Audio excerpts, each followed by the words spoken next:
Futures Radio Show, sponsored by CME Group, the world's leading and most diverse futures and options exchange. CME Group's markets help individuals and businesses around the world effectively manage risk. For access to free educational tools and resources for the active individual trader, please visit activetrader.cmegroup.com. Every day, traders and investors dive in to tackle the ever-changing markets to find opportunity. Futures Radio Show is your number one source for answers to the questions that all market participants want to ask. Veteran futures trader Anthony Crudele sits down with the most influential leaders and top traders in the industry. Now, here's your host, Anthony Crudele. Hey everybody, thanks for tuning in for this episode with Joe. Remember, new shows are posted on Mondays and Thursdays. You can subscribe to the show on iTunes and YouTube. If you're enjoying the show, please leave a review on iTunes. Before I play today's interview for you, I want to give a shout out to the great sponsors of Futures Radio Show: CME Group, Trading Technologies, RJO Futures, and Top Step Trader. To learn more about these sponsors and the important things they are doing for futures traders, be sure to click on their logos on our website. Today I spoke with futures trader Joe. Joe is awesome. She's an ex-attorney turned full-time futures trader, and oh, did I mention she's a single mom too. Joe shares with us her journey learning to trade futures, how experience and execution helped her turn profitable, the importance of screen time, her daily routine and strategy, balancing time being a single mom and trading. Last but not least, we talked about how working on her physical and mental health have been huge in helping her become a better trader. So without further ado, let me take you right to the interview with Joe. Your story is so interesting to me, Joe. You're an ex-attorney. Yes. You're a single mom. Mm-hmm. And now you're a full-time futures trader. And so what was so interesting to me when I first heard about your story was you left a job being an attorney to become, a stay-at-home mom. Yes. And now you're a single mom. And instead of going back to law, you decided to take on futures trading. And not to mention at the same time, you're a single mom. I mean, that's a lot to take on, Joe. Yeah, I have to say, though I enjoyed aspects of law, I was never very passionate about it. And whereas I was always interested in, financial markets. So for me, I think it was like a natural progression of sorts, being a stay-at-home mom and sort of doing some investing for myself. And then, it was sort of like a snowball where one thing led to another. And somehow I found myself in futures. Well, that's what I was going to ask you is, how did you get involved in the futures side of things versus stocks? Yeah, I think like most people, I started out watching Kramer and, stock picking and I had very mixed results with that. And from that, I came across SPY, actually. I think it was either on StockTwits or, one of those message boards, where I noticed that a lot of people were trading SPY, and I was curious about it. And from SPY, I went into SPY options, which was a fiasco for me. I really didn't know what I was doing, and I didn't understand the Greeks. But while I was doing that, I learned about ES and the futures market. A lot of moves happened overnight, and I was interested in how I could participate. And slowly, I dipped my toes in futures, and I haven't looked back since. Talk to us about what education you did to learn on how to trade futures. I read anything I could, mostly online, actually, and I was fortunate enough to come across some good people, on, I think it was StockTwits at first, and then Twitter, and just really cobbled together bits and pieces of things from here and there. And, I think trading is very personal in style, so I just, kept what suited me, and kind of things developed from there. How many different strategies did you go through before Yeah. you found a strategy that fit you? Well, I have to admit, I was a subscription junkie. I subscribe to a lot of services for forecasts, for pivot levels, support resistance, etc. And in the end, I learned that I couldn't rely on anyone, and I really had to rely on my own entries and exits, my own signals, and create my own system. And it was a process, because there are a lot of things out there that are attractive. I'm a very visual person, so I naturally gravitated towards using indicators on my charts, and moving averages, and it was, basically playing around with them, because even I do like fibs, I do like support resistance levels, but sometimes when you're trading and if you're not aware of momentum, you don't know what to expect when there's a touch of that level. Is it for 2 points, 4 points, 3 ticks? And, for me, the way I developed my system to look across multiple time frames, that's assisted me in terms of being able to use other pieces of information. Yeah, Joe, everything looks good from afar, doesn't it, when you're getting involved in trading, right? You see, it seems like everybody's making money, even though Right. most people probably are lying about it, but that's for a different Right. conversation. But yeah, I mean, what you learn is everything works sometimes, nothing works all the time. So Right. you finally found a strategy that you were comfortable with. We'll dig a little bit deeper into that in just a moment. But how long did it take from when you started, learning about futures to eventually becoming profitable? I want to say like 2 years, like a year and a half, 2 years, really, because I am a big proponent of screen time. I think you really, really have to put in the time to really observe the market in all different, conditions, whether it's a ranging market, a trend kind of market, or even holidays, how a particular instrument behaves. ES is very different from NQ, which is very different from the Russell RTY. And so I think whatever it is, it takes some time to really get the nuances, of how something behaves. So for me, I think a lot of tweaking had to go on during that period. And it's still ongoing, I still do a lot of post-mortem and assess my strategy and system as we go on. Yeah, you're right, Joe. Markets are personal too. Mm-hmm. I don't think that somebody could just come into this business and say, well, you know what, I'm going to trade the ES because I see everybody talking about it. You have to actually watch these markets trade for a little bit. Like you said, the ES to the NASDAQ to the Russell to the Dow, they are all very different in their movements. Even though on the chart they may look the same, but when you're day trading, they have a different feel to them.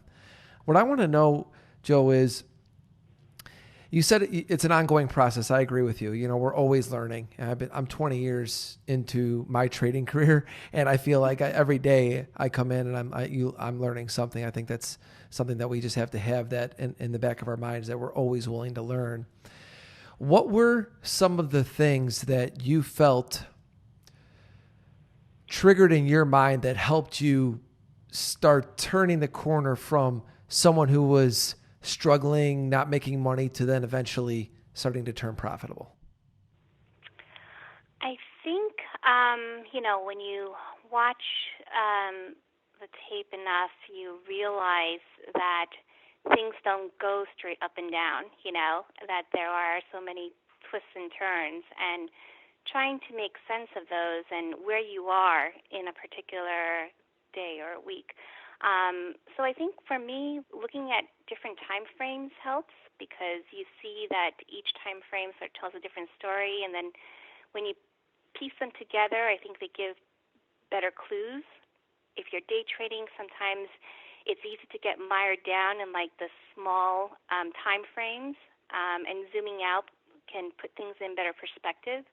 So I think for me it was a process of understanding, what my strengths were, and basically when to trade and when to trade in size, when things aren't working out, why they're not working out. So I think for me it's just analyzing after a day, like what went right, what didn't. So experience, that's what it Yes. was. And execution. Yes. And keeping emotions in check. And it's interesting because I think for me, doing a postmortem at the end of each day, I can see how sometimes if you're in a trade and you're just consumed by it, that you forget to look at things, or, you forget to do certain things that are on your checklist. So I actually have like alarms set for different intervals during the day. So just to remind myself to check this, check that, having safeguards in place. You mentioned doing things at the end of the day. You learned a lot from that. Mm-hmm. Are you writing things down, or do you have a process for going over the day? I don't really journal per se, but it's funny, like Twitter for me has been a kind of journaling in that sense that I put my thoughts out. And I think for me, my process actually starts at the end of the day versus the beginning of the day. It's doing that postmortem, understanding how the day went, digesting that information to kind of understand where we are, or how things are more likely to continue into the evening session or even the next day. So for me, that's really a critical part, I think, of my process. Well, let's stay there for a second then. Let's go through a day in the life of Joe. Talk to us about, I was going to ask you how your day began and how you prepared. And I think you just answered that. It actually starts after the market closes. So walk us through what you're doing and how you get prepared for the next trading day. Yeah, so I think for me, I look to see whether the day worked out the way I expected it to or not, and if not, why.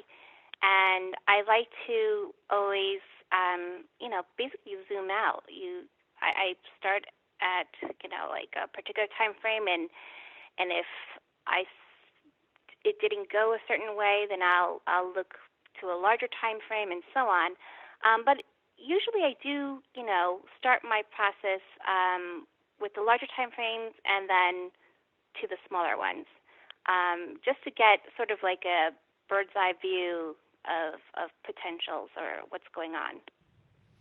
Talk to us about your strategy.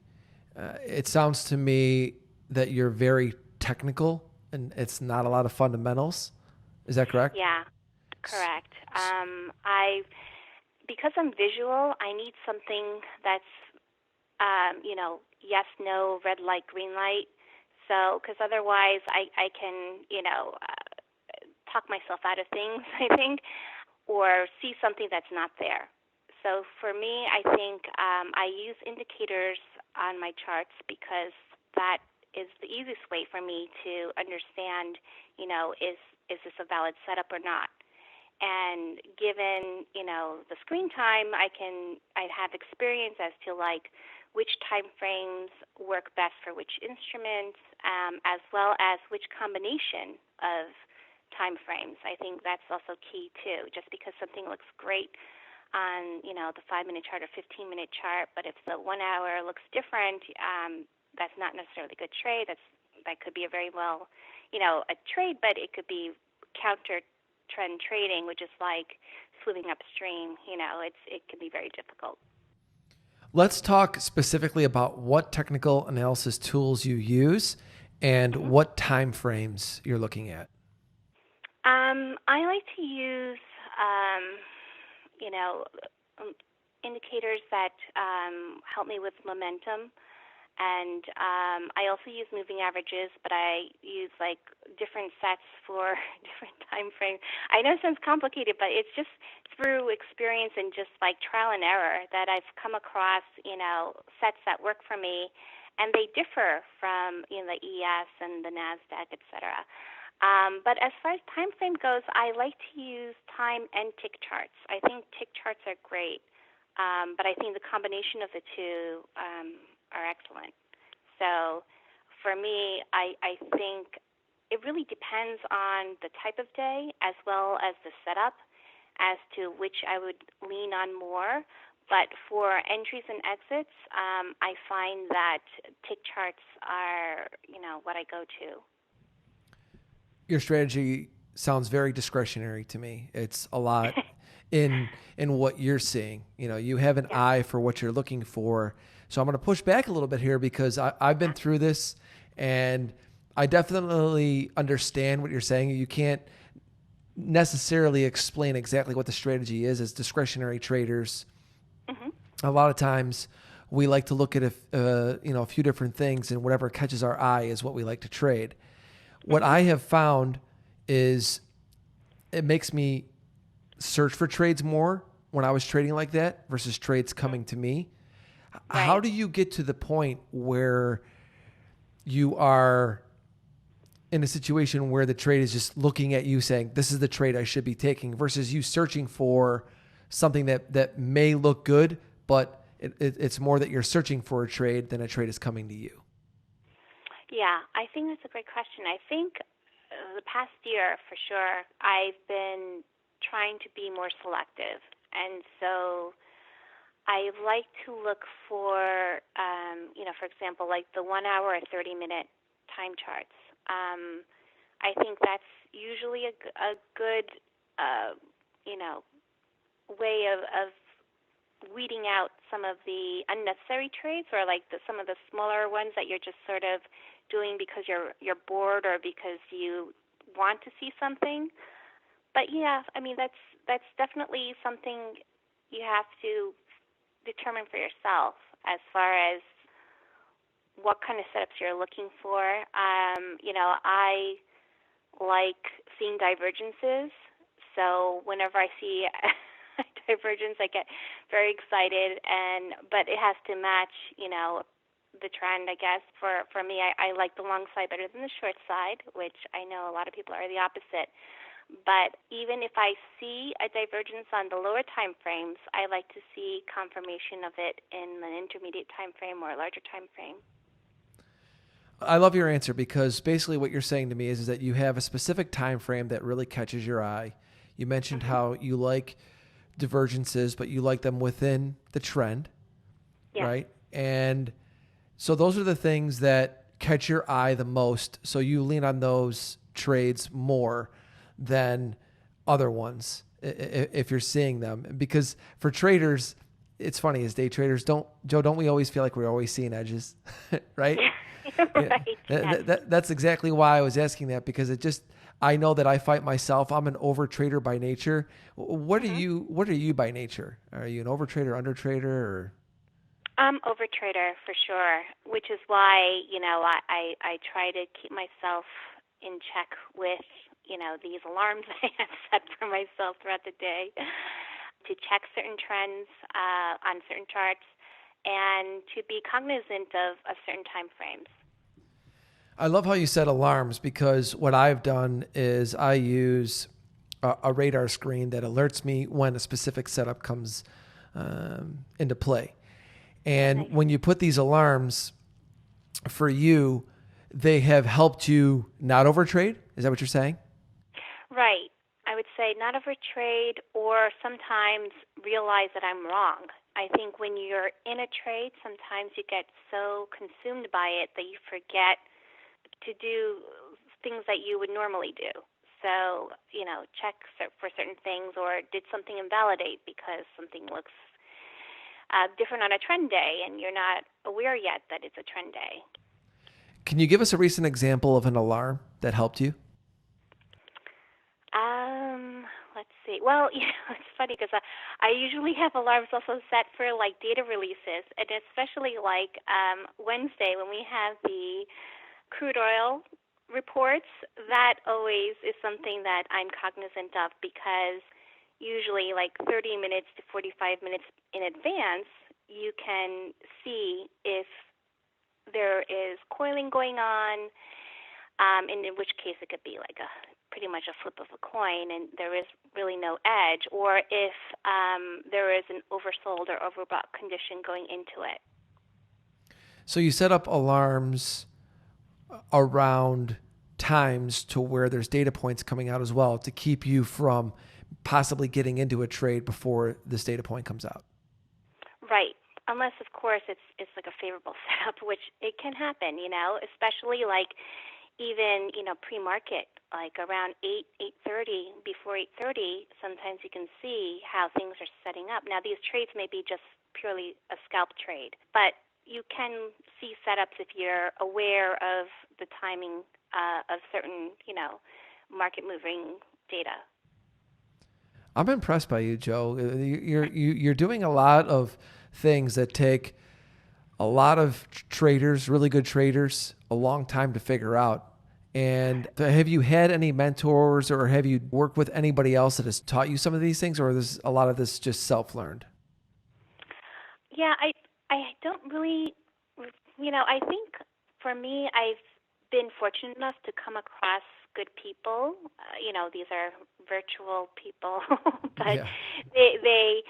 I think I learn from people that I come, in contact with, and hopefully they learn from me as well. But, I guess meeting people who were profitable and who were consistent really impressed upon me the importance of being consistent or trying to be consistent and looking for that, a way of doing that, of kind of furthering whatever you're doing for that ultimate goal of there's no such thing as like trading perfectly, but trading where you don't, without frustration,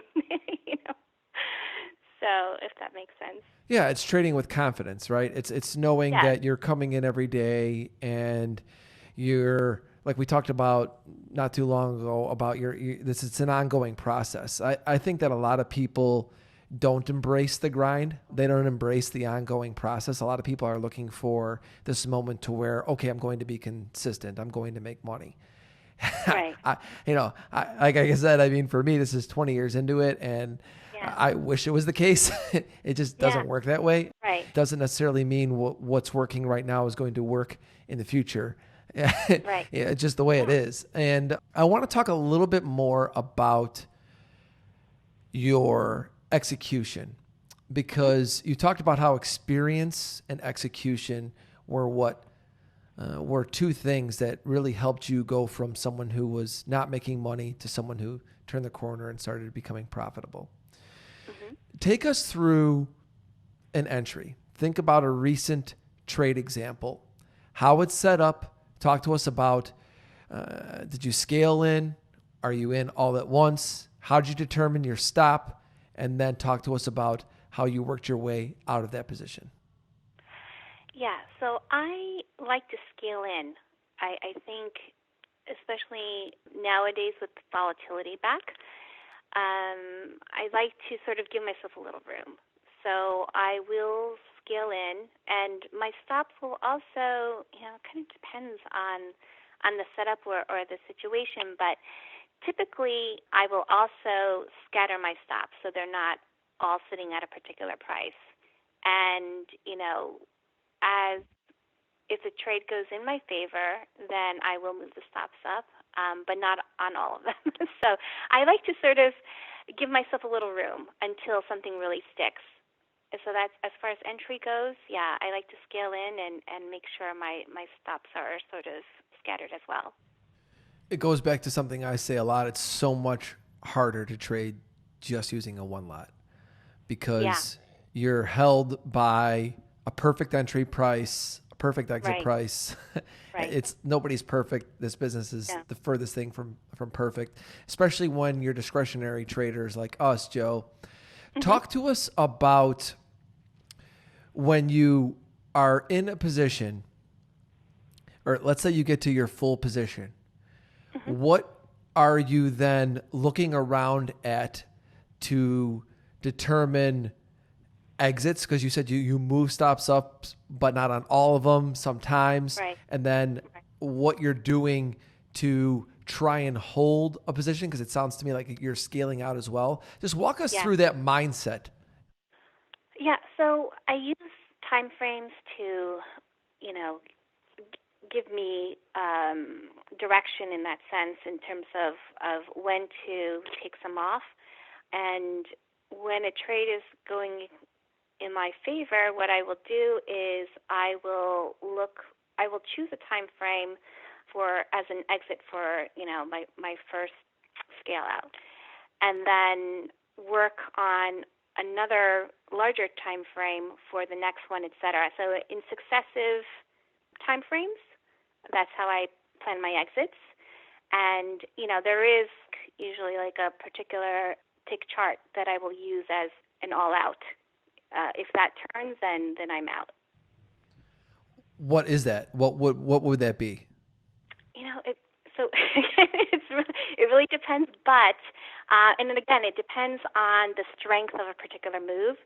So for ES, for example, if something is if I'm long and something is in overbought territory on the 10,000 tick, I would either get out or really move my stop to a safe distance where not too far off from where the price is currently, so that if it does turn, that I'm still able to capture my profit that would make me happy. This is why you attest so much to you becoming profitable to screen time, because what you're saying to me is that you're just recognizing certain things that are triggering you to do things. So it's a lot of it just as the market's happening, you're reacting.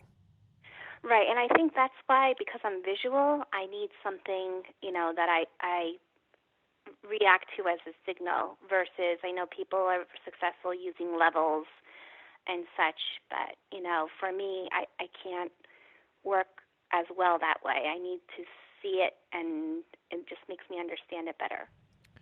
So it's less planned is what you're saying to me, right? So once you're in, you use your time frames to get you in and whatever they are, and depending on what you're seeing, and you don't have necessarily a concrete plan to get out. You're going to react to how the market's reacting to. Okay, now it makes sense. I get it. A couple things I want to talk about before we get into rapid fire. Balancing time between being a single mom and trading. How are you doing that? I don't know that I'm doing it very well, but I'm trying. My kids are a bit older now, so they don't require me as much. I would say, in terms of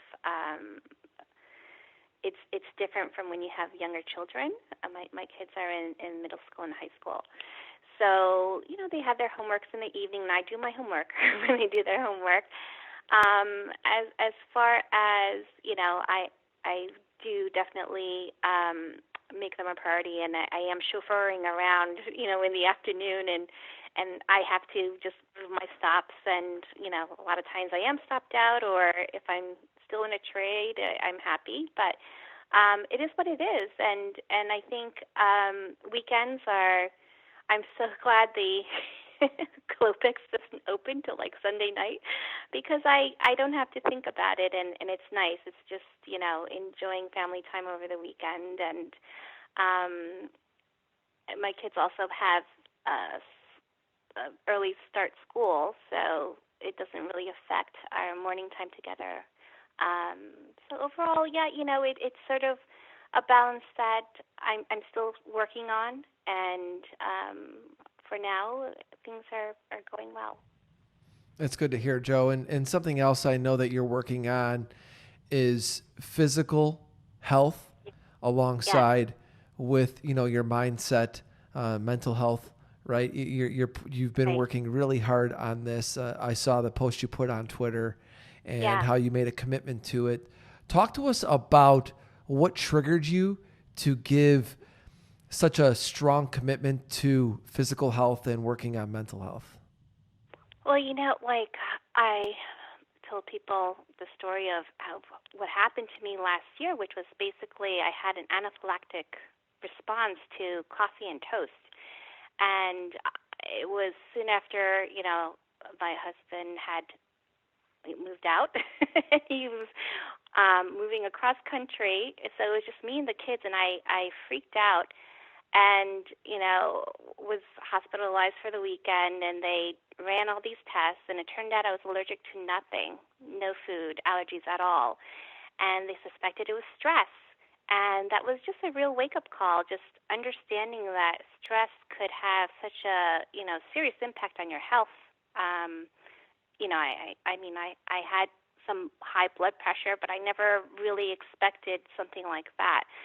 So from there, I decided, for myself and my kids, I really need to make health a priority, but it's a lot easier said than done.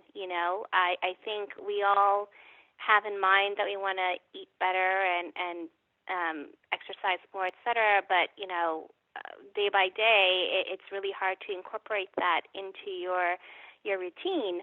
And it was just a slow, gradual thing, but, and coming across different people and who had a positive impact on my life. And somehow I think also the start of the new year just really jump-started things for me, where I just made a resolution to be more active, more, physically active.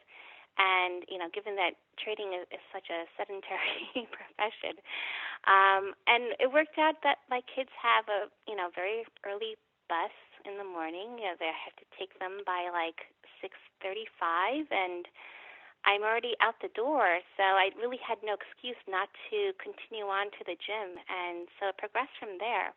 And I have to thank a lot of people on Twitter who just basically, gave me the support and encouraged me, and so I take these stealth pictures of the gym just to prove that I was there. And it's become part of my morning routine. And while I'm on the treadmill, I look at mobile charts and I post my thoughts. And I'm not a morning person, so it really, jumpstarts my brain and gets me into looking at charts and putting together my thoughts for, Globex action and how pre-market is shaping up and what to expect for the day. It's amazing how much working on your physical health helps your mental health. Right, Joe? Oh, yeah. Yes, absolutely. Definitely. I'm far more alert than I ever was, I think. Yeah, I'm so glad to see that it's helping you and that you're putting forth this effort and sharing it with all of us. It's really awesome. Thank you. All right, Joe, we're ready for rapid fire next. You ready for the rapid fire questions? Sure. All right, everybody. Rapid Fire segment is sponsored by Trading Technologies. Access the global markets from virtually anywhere with TT. They are the world's fastest commercially available futures trading platform. And now you can trade cryptocurrency spot and derivative markets side by side. For more information, please visit tradingtechnologies.com. Joe, first question for you. What trader has influenced your life the most and why? There are two people I think that stick out. One is someone whom I befriended in a chat room long ago, who talked about the concept of looking at MACD across multiple time frames simultaneously. I mean, I'd always looked at different time frames, but never really simultaneously to put on a trade. And that to me, it just, was a light bulb that went off in my head. And then the second person I would definitely say is Futures Trader 71. I think his name is Morad Askar. Because of this process of analyzing Globex and preparing and pre-market the plans for, the regular trading hours, to me that was something that I started watching when I first got into futures, his morning videos, and I liked his process. And also I learned a bit about volume profile from him. I'd never heard of it before I came across him on Twitter. And while I don't really use volume profile, I do incorporate some of the concepts into my trading, so I have to thank him for that. What was one of the hardest things for you to overcome in trading? Definitely FOMO, fear of missing out. I think a lot of people have that difficulty where they feel like they're missing out on a big trading opportunity. And so for me, it was often getting in too early or holding on to positions too long, and trying to catch, every squiggle of a move. And it's one of the reasons why I developed my system the way I have. So I have put in some rules and safeguards so that I don't go into that emotional trading. How has your trading process evolved over the years? As I mentioned before, I began as an investor, watching Mad Money and CNBC. And then I got into day trading and was trying to day trade stocks. And from there, I went into SPY options, which was not a very good move for me, before I discovered futures. And with futures, that's when I really developed the system that I have now, and I find that it suits me the most. What is one attribute that you believe every trader should have? I think it's important to be open-minded, but have the ability to make quick decisions. Favorite book about trading? I'm currently working through it, but Ray Dalio's Principles. Favorite movie about trading? Definitely Trading Places. What's the best piece of advice that you received about trading? So my mother, she just loves to always call me with quotes or send me quotes. And she once called me to tell me of a Native American quote in Japanese. And the quote was, "If your horse is dying, get off." And I know she was referring to my marriage, but I think it applies really well to trades, in that if your trade invalidates, you need to take the loss before it becomes a bigger loss. If you could go back in time and give the younger you a piece of advice, what would you say? I would tell myself to be more patient and selective about my trades, and definitely work on discipline and risk management early. If you had an elevator pitch me your edge in trading, what would you say? My edge, I believe, is analyzing momentum progression across multiple time frames, using indicators and moving averages. Last question for today, Joe. What's your favorite thing to do when you're not trading? Eat. I love to eat with friends and family. Joe, this was awesome. Thank you so much for sharing your story with us today. Where can people find you on Twitter? I am at JoeMama_trades. Joe, thank you so much for coming on Futures Radio Show. Thank you so much for having me. It was a real pleasure. Thank you for listening to Futures Radio Show. If you have any questions or comments for myself or my guests, please visit futuresradioshow.com and sign up to be a premium member for free.